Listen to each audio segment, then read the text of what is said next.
Hey guys, so today's trading journal YouTube recording series thing is about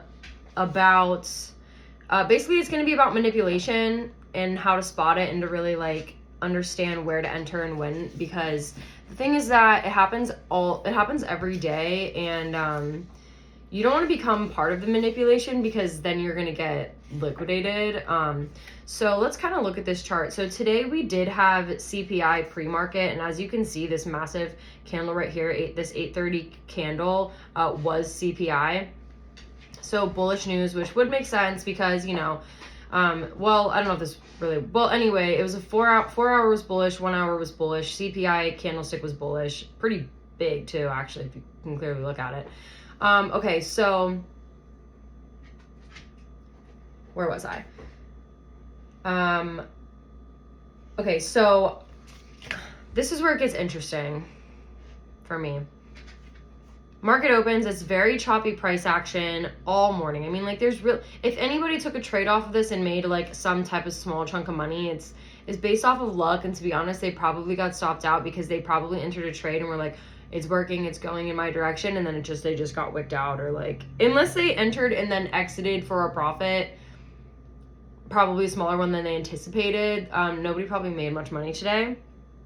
But you know what? This is only for the NASDAQ, E-mini, micro, E-mini NASDAQ. So I don't know what's going on with gold or what Forex or whatever, you know what I mean? This is just for NASDAQ.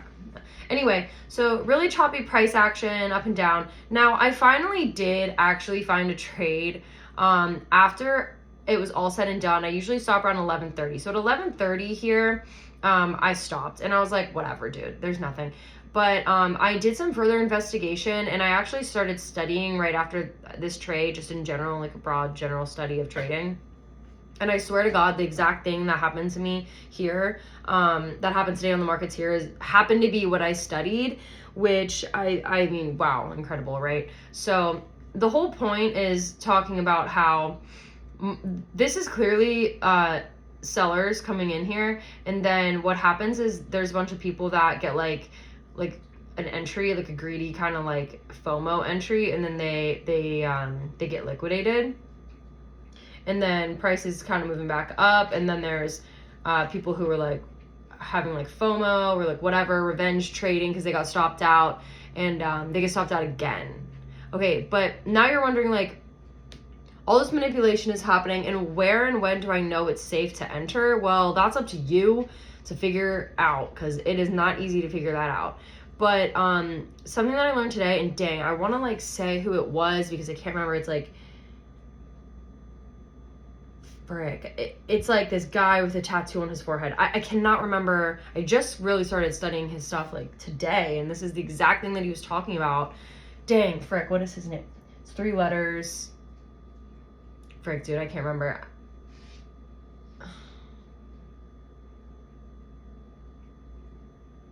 I can't remember what his name is. It's 3 letters.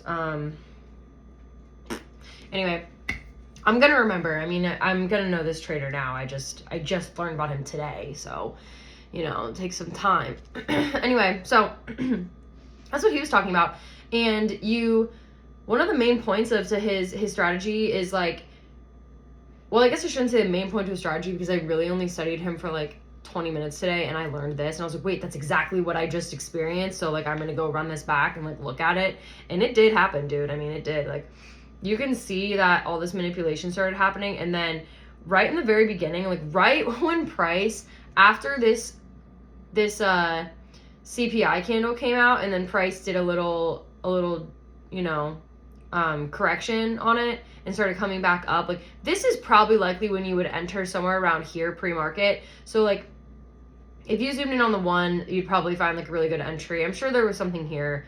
I'm sure there was something right here is my point. Now, price finally returns to that area over here, right here off these candles. Like these could have been mistaken as it, you know, you could say like, oh, these lows right here are really coming in for it, but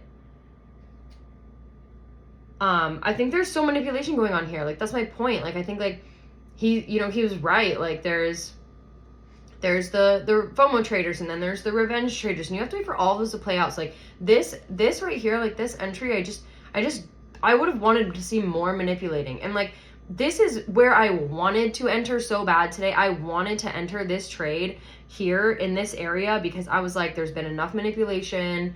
I just didn't know this, and this is really important. Like price comes down, returns to the area where the original next like extension up really would be taking place, and that's when you should enter, after all the manipulation, after all the bullshit has occurred and stopped people out with big ass candles and big wicks like this and crap. Now you see this one, okay, that's enough, dude. Like eventually, here's the thing, like eventually it's gonna be enough, and like that's on you to figure out and to study and to comprehend when it's been enough.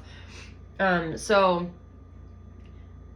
now back testing, I come through and I'm like, okay, so since this is where I would have wanted to enter the trade and where I did want to originally, I went down to the 1 minute and tried to see if I could see any entry. It was around 11 o'clock. So yeah, okay, so yeah, dude, there was, I mean, it's so obvious to me right now, at least today in this exact situation. This is clear for me. Okay, so there is a small fair value gap right here. Okay, we're gonna mark that out. Now there's another small fair value gap right here that literally, I don't even know if you can say that got touched in, but freaking yeah, dude, like literally just barely. Like I don't even know if I would count that, to be honest. I mean, I don't even know if I would count that, but I probably wouldn't. Actually, I'm going to delete that. But anyway, this is my point. Right here, there's a little fair value gap. Price does come back down in, does respect it, as well as it breaks structure to the upside. Okay? Because right now here, we did break structure to the downside. Here was like some low. Here's a low right here, breaks to the downside. Now we're on the 1 minute. So here's a high. We break to the upside off this candlestick right here. Okay, so that's a confluence. We broke structure to the upside. We swept liquidity from this area right here. This low was swept out, so we swept liquidity. We had a break of structure to the upside. We had a fair value gap get formed right here that got returned to, that got closed out of right here. My rule is that I need to enter after the candle closes outside of the confluence. So I would have had to enter right here, but that would have still been an entry. Like, this is what's killing me. Like, you can see it. You definitely can, and it takes time. But the other thing with this trade is that I would have set my take profit personally for this high right here, because now we're working with what I believe we're working with is all-time highs at this point. Let's zoom out so we can really go look. Damn, where are we? Right? So we're working with all-time highs. So when we're doing that, it's a little hard to want to I mean, where do you put your take profit? You know what I mean? So let's go back down to the 5 minute and see. Okay. Sorry, I'm just like looking at like the lighting on my camera, and it's kind of shitty actually. Anyway, whoa, okay, whatever. So, well, that looks fucking nuts. Okay, there we go, back to kind of normal. Okay, anyway, back to the point, which is not how I look on my camera. Oh, sorry about that. What was I even talking about? Oh yeah, that's right.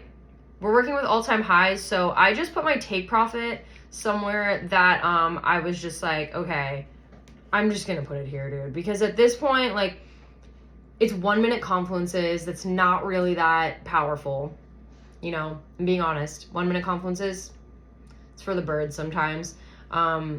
But since we did have so many and price returned to the original area of price originally wanting to start the leg up, but then the manipulation and all the FOMO trading, the revenge trading, and all the BS had to occur.